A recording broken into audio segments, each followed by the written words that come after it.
and that no man might buy or sell, save he had the mark, or the name of the beast, or the number of his name. Here is wisdom.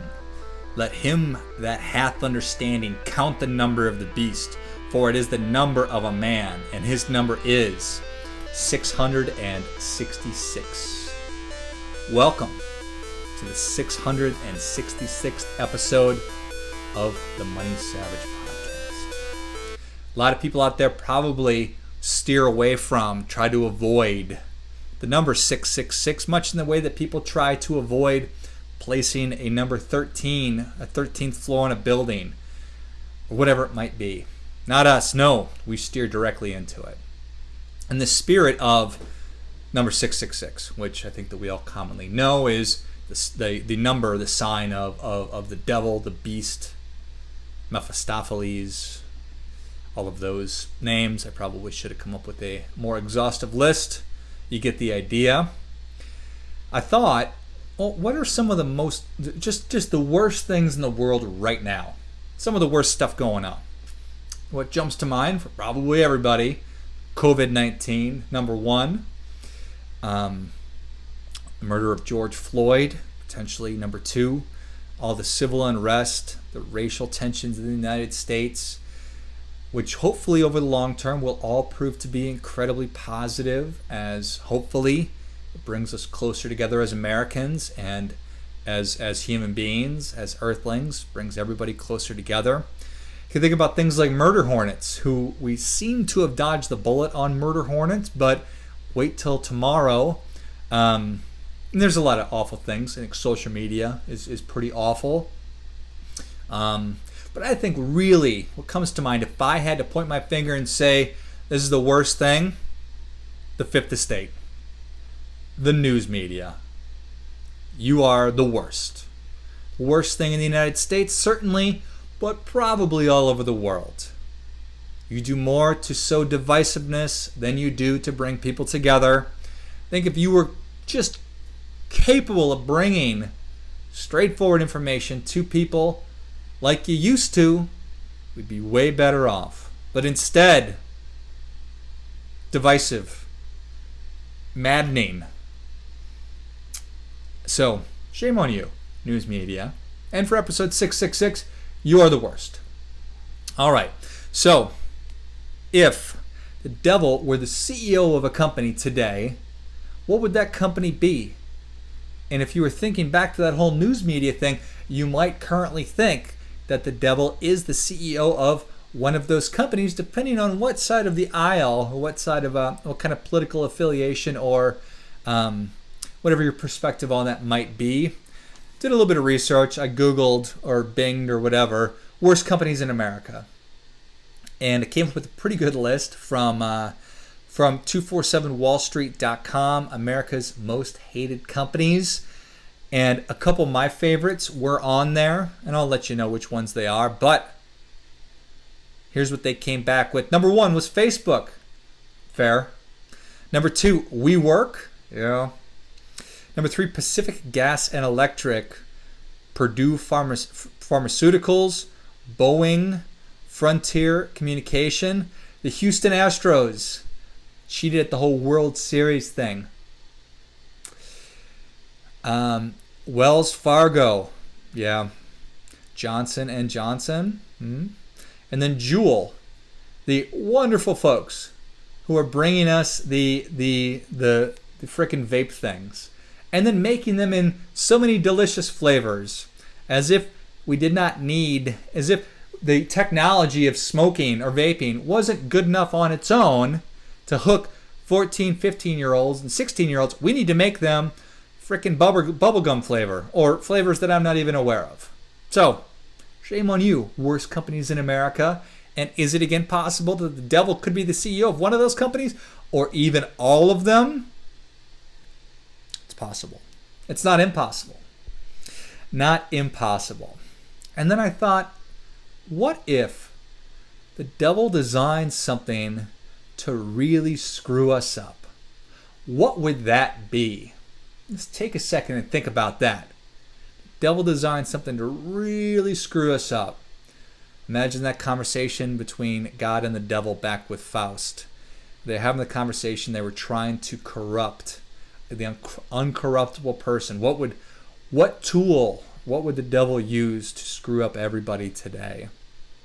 And I think that the answer to that question is credit. Really specifically credit cards, but all different kinds of credit. So let that wash over you. Do you think credit's a good thing or a bad thing? Am I just way too far out over my skis saying it's the worst thing? That out of everything that I could have chosen, I chose credit? I understand this is a personal financial podcast, so there's probably worse things than credit out there. But in terms of us, in terms of modern living today, is credit serving you? Is it making your life better? Or is it doing the exact opposite? A story that I'm really fond of talking about, and I've probably talked about it a bunch of times here on the show. There was a great man named Chief Seattle. And Chief Seattle was the chief of Native American tribe in what is obviously, well, I guess it's not obvious, the Pacific Northwest, in the area that today is Seattle. And during his time, the what's the right term? What is the right term?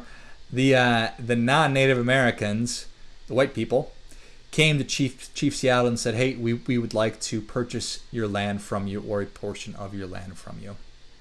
And he came back with this amazing statement that talked about what will we do when signs of human beings, signs of man, are all across our lands.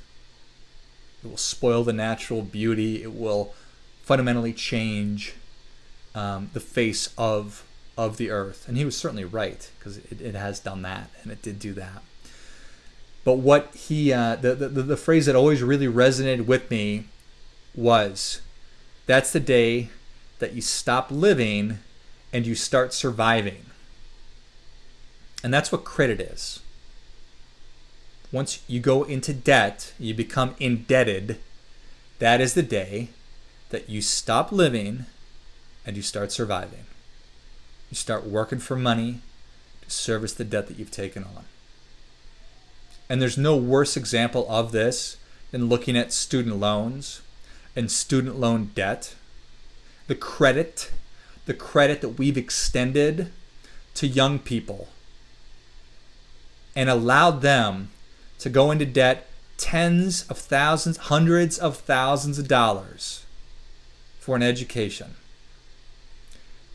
Just imagine, you're a kid, you live to play and have fun and pursue your what you're most excited about. And you do that from age 0 to 18, give or take. And then all of a sudden, in order to play the game that we've set up, you say, okay, great, now it's time to go to college, a time that should be a super fun and invigorating time. In order to do that, you've got to, or you can, take on all this debt. So you go from being a kid to 4 years later, you've got, $500 a month or $1,000 a month debt that you have to service. In order to do that, you need to go get a car so you can drive to a job. So you got to take out a car loan, so you have more debt. And then if you're lucky, then you get to save up and take out a home loan. And if you're lucky, then your home appreciates. And then you can take more money out to buy more crap, chase the American dream in the form of credit. And it just gets deeper and deeper and deeper. And this is all too familiar a story I know that you're familiar with. Just wanted to paint that picture and to reframe it a little bit. That's the time we stopped living and we started surviving. And that's what debt is. That's what credit is. That's really what credit is. So, for you, is credit getting you closer to the life that you truly want, or is it pulling you further away from the life that you truly want? And this is the whole thing. This is live how you want. It's not live how I thought that I wanted to live. It's not, live how society tells me I'm supposed to be living. It's not live how my parents want me to live, or live how my neighbors are living, or live how my buddy that I went to college with is living, and I want to emulate that, or I think that I need to do that in order to keep up. This is live how you want. Live how you want. And in your mission, on your path to that life, is credit serving you? Or is it doing the opposite? I don't know the answer to that question. It really used to be that we could run out of money, right? It used to be that when I ran out of money, I didn't have any more money. So I was broke, so I didn't go out. I didn't go buy things, whatever. Credit essentially made running out of money impossible for many, many, many of us. Has it made it impossible for you? So, credit, good thing, bad thing. I think that going and doing that good old-fashioned Ben Franklin, where you list pros and cons out on a piece of paper, a little T-chart, good, pros, cons to credit. So fundamentally, there's three different kinds of credit, right? There's revolving credit, which is traditional credit cards that we're familiar with, that we abuse horribly as Americans. There's installment credit, and then there's open credit. Installment credit, this is where this is a home loan. This is a car loan, right? And there's open credit, which your utilities are a form of open credit, where the utility company will extend you power over the month in advance, and then you pay them afterwards. So that's how that works. So think about it.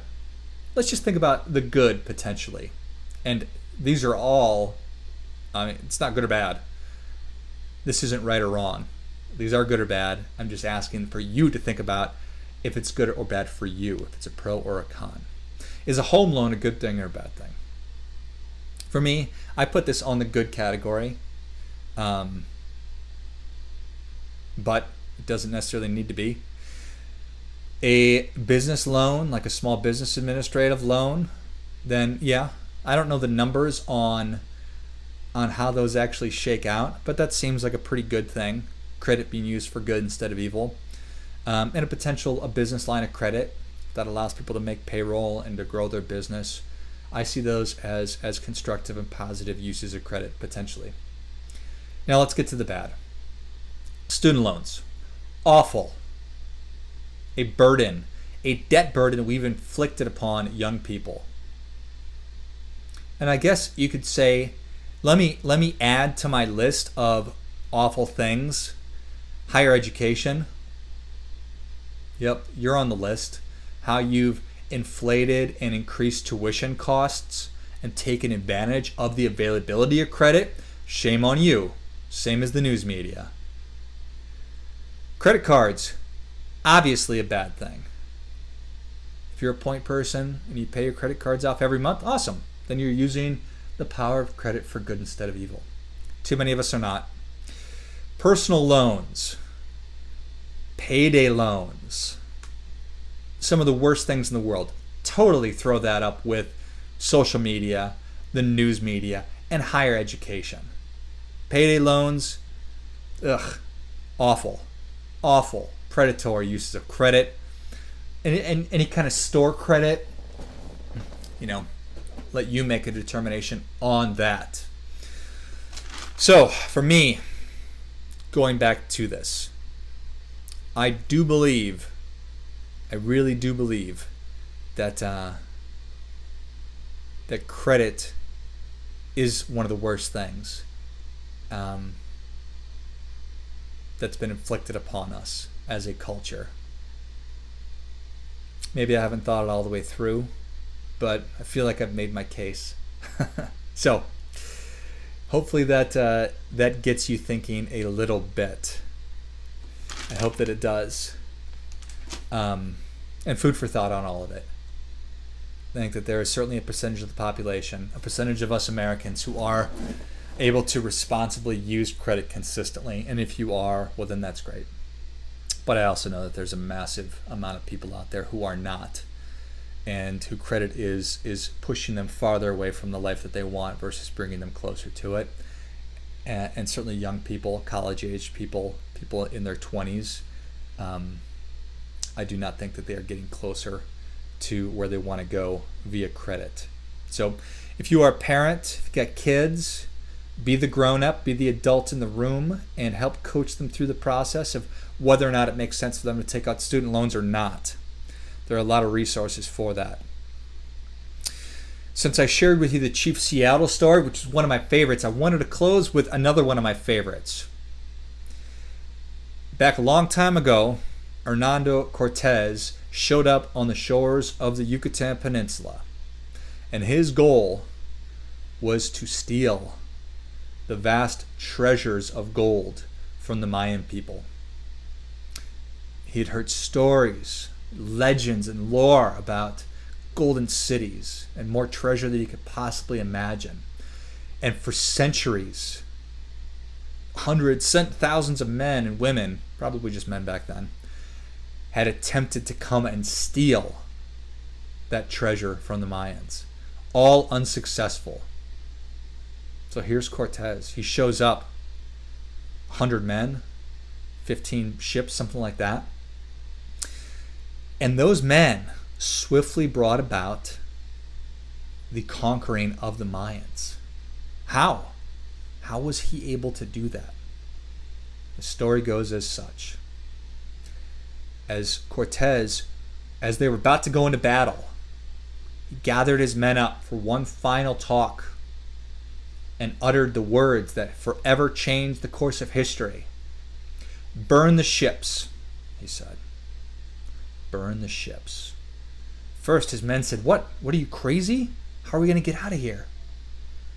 Cortez said, "If we are to return, if we are to go back, we will be going back in their ships." And with that, they burned their ships, getting rid of any potential escape route, putting them on death ground, knowing that the only option for them was victory. And victory they achieved. They were able to, again, swiftly bring about the conquering of the Mayans, something that nobody had been able to do for centuries. So this is not a commentary on whether or not Cortez was a good guy or a bad guy. I'm sure he was a terrible human being, probably close to the whole devil thing. What this is, it's a story of commitment.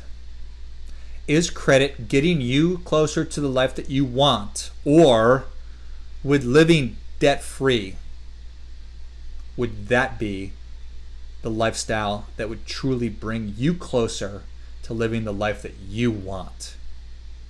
And I think that the answer is yes, that it would be.